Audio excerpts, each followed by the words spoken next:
नमस्कार। लोकसभा का चुनाव नजदीक आ गया है। केंद्र की जांच एजेंसियां सक्रिय हो गई है। विपक्ष की पार्टियां एकजुट हो गई है। दिल्ली में बैठे देश के प्रधानमंत्री नरेंद्र मोदी और देश के गृह मंत्री अमित शाह रणनीति बना रहे हैं। एनडीए को जिताने की बात हो रही है तो इंडिया के जिताने की बात हो रही है। लेकिन इन सब के बीच जिस तरीके से छापे पड़ रहे हैं, सवाल ये उठ रहे हैं कि आखिरकार नरेंद्र मोदी और अमित शाह चाहते क्या हैं? क्या केंद्र की सरकार वर्तमान में जो भारतीय जनता पार्टी की है, उस सरकार की सोच ऐसी है कि देश विपक्ष मुक्त हो जाए, देश की जनता की वोट हमें इस वजह से मिले कि हम अब अकेला चुनावी मैदान में विपक्षियों को जेल भेजकर उतर चुके हैं। ये सब हालात इस वजह से बने हैं कि लगातार विपक्षी नेताओं के यहां केंद्रीय जांच एजेंसियों के छापे पड़ रहे हैं। आपको हम बताने जा रहे हैं कि 2024 के चुनाव से पहले किस तरीके से विपक्षी दलों के नेताओं के खिलाफ छापेमारी हो रही है और जो नेता भारतीय जनता पार्टी के अब साथ हो चुके हैं, जिनके गले पर भारतीय जनता पार्टी या फिर एनडीए का गमछा हो गया है, वो अब पूरी तरीके से जांच से मुक्त हो चुके हैं। सवाल देश की जनता पूछ रही है और आज सवाल आपके माध्यम से सोशल मीडिया पर हो रहे चर्चा की भी हम सोशल मीडिया पर ही पूछने जा रहे हैं। ये सवाल जनता के हिस्से की है और ये सवाल सोशल मीडिया पर खूब पूछे जा रहे हैं। ये पूछा जा रहा है कि बताएं प्रधानमंत्री नरेंद्र मोदी कि क्या वो चाहते हैं, गृह मंत्री अमित शाह ये बताएं कि क्या वो विपक्ष मुक्त भारत देखना चाहते हैं, क्या वो चाहते हैं कि नरेंद्र मोदी और अमित शाह के खिलाफ मैदान में कोई भी कैंडिडेट नजर नहीं आए, क्या वो चाहते हैं कि जिन राज्यों में भारतीय जनता पार्टी की सरकार नहीं बनी है वहां तोड़ जोड़ कर सरकार बना ली जाए।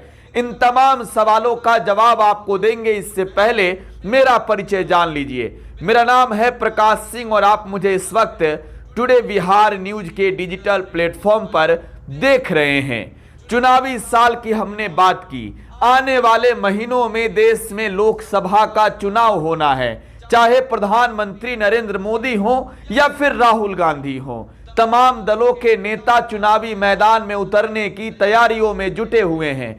मुकाबला एनडीए बनाम इंडिया के बीच होनी है। इंडिया गठबंधन भी पूरी तरीके से तैयार है तो दूसरी ओर मुकाबले के लिए एनडीए भी। नरेंद्र मोदी के नेतृत्व वाली एनडीए में मजबूती का दावा किया जा रहा है। दूसरी ओर इंडिया अलायंस में भी लगातार दलों का जुड़ना और बिखरना जारी है। तो ऐसे में लगातार केंद्रीय जांच एजेंसियां भी सक्रिय हो गई है। ये साल चुनावी साल है।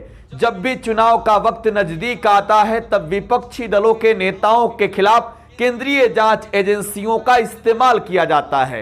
इसका उदाहरण वर्तमान में अगर आप देखें तो बिहार, दिल्ली और इसके अलावा झारखंड के लोग बखूबी समझ रहे हैं। बिहार में 28 जनवरी से पहले तक महागठबंधन की सरकार थी, जिस सरकार के मुखिया थे नीतीश कुमार, जिस सरकार में डेप्यूटी चीफ मिनिस्टर थे तेजस्वी यादव। अब वो सरकार बदल गई है।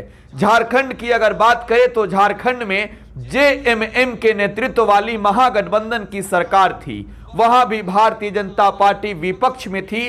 बीजेपी ने जिस तरीके से एजेंसियों का इस्तेमाल किया, अब वहां पर हेमंत सोरेन विपक्ष में आ गए हैं। ये कहना विपक्षी नेताओं का है कि भारतीय जनता पार्टी केंद्रीय जांच एजेंसियों का इस्तेमाल विपक्षी दलों के नेताओं के खिलाफ कर रही है। तीसरी ओर अगर बात करें दिल्ली की, तो दिल्ली के कई ऐसे नेता हैं आम आदमी पार्टी के जो जेल के अंदर चले गए हैं। चाहे बात आप आम आदमी पार्टी के राज्यसभा के सांसद संजय सिंह की करें या फिर आप बात कर लें मनीष सिसोदिया की, जो दिल्ली सरकार में उप मुख्यमंत्री के पद पर तैनात थे। इनके अलावा कई और मंत्रियों की गिरफ्तारी हुई है। अगर बात अरविंद केजरीवाल की करें तो मुश्किलें उनकी भी बढ़ती जा रही है। ईडी के ओर से लगातार समन दिए जा रहे हैं और ऐसी चर्चा है सोशल मीडिया पर कि चुनाव से पहले आने वाले दिनों में अरविंद केजरीवाल को भी गिरफ्तार कर सलाखों के पीछे भेज दिया जाएगा। तो इन सब के पीछे की आखिर वजह क्या है, आपको इस रिपोर्ट में यह समझना जरूरी है। मैं कहूंगा कि इस वीडियो को अंत तक देखिएगा, आपको समझ में आएगा कि कैसे केंद्रीय जांच एजेंसियों का इस्तेमाल सत्तारूढ़ दल के लोग करते हैं। बिहार में तेजस्वी यादव और लालू प्रसाद यादव के खिलाफ केंद्रीय जांच एजेंसियां लगी हुई है। न सिर्फ ईडी बल्कि सीबीआई भी लगी हुई है। लैंड फॉर जॉब स्कैम के मामले में जो लालू प्रसाद यादव के रेल मंत्री रहते कथित तौर पर हुआ, ईडी से लेकर सीबीआई तक इंक्वायरी में जुटी है। ईडी ने इस मामले में हाल ही में लालू प्रसाद और उनके बेटे तेजस्वी प्रसाद यादव को पूछताछ के लिए बुलाया था। यह पूछताछ राजधानी पटना में तब हुई जब बिहार में महागठबंधन की सरकार गिर गई थी और बिहार में एनडीए की सरकार बन गई थी। अब चर्चा बिहार में यह हो रही है कि लालू और तेजस्वी को परेशान करने के लिए नीतीश कुमार को अपने साथ लाकर मजबूरी में भारतीय जनता पार्टी ने एनडीए की सरकार बनाई है। चर्चा इस बात को लेकर भी हो रही है कि तेजस्वी यादव के बढ़ते लोकप्रियता से, तेजस्वी यादव के 17 महीनों के सरकार के कामकाज से केंद्र की सरकार को ऐसा लग रहा था कि आने वाले वक्त में जब बिहार में चुनाव होगा, 40 लोकसभा सीट वाले प्रदेश में मुश्किलें बढ़नी तय है, क्योंकि वर्तमान समय में एनडीए के 39 सांसद चुनाव जीतकर लोकसभा पहुंचे हैं।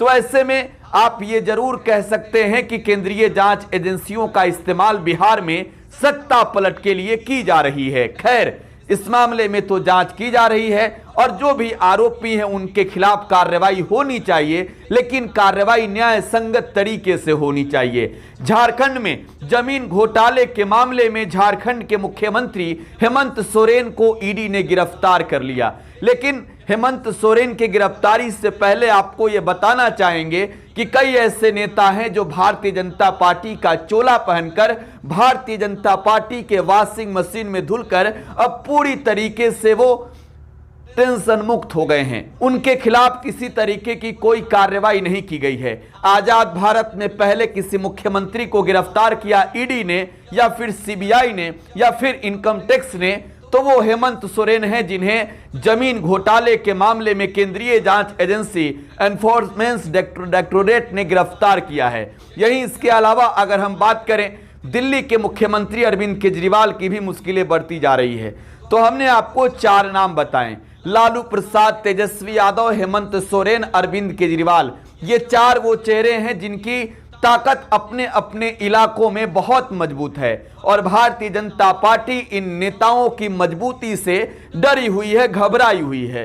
देश की जनता ये कह रही है कि आप कार्रवाई कर रहे हैं तो कार्रवाई न्याय संगत तरीके से कीजिए, कार्रवाई करने की सीमाओं को आगे बढ़ाइए और ना सिर्फ विपक्षी दलों के खिलाफ कार्रवाई कीजिए बल्कि आपका कार्रवाई सत्तारूढ़ दल में बैठे लोगों के खिलाफ भी होना चाहिए।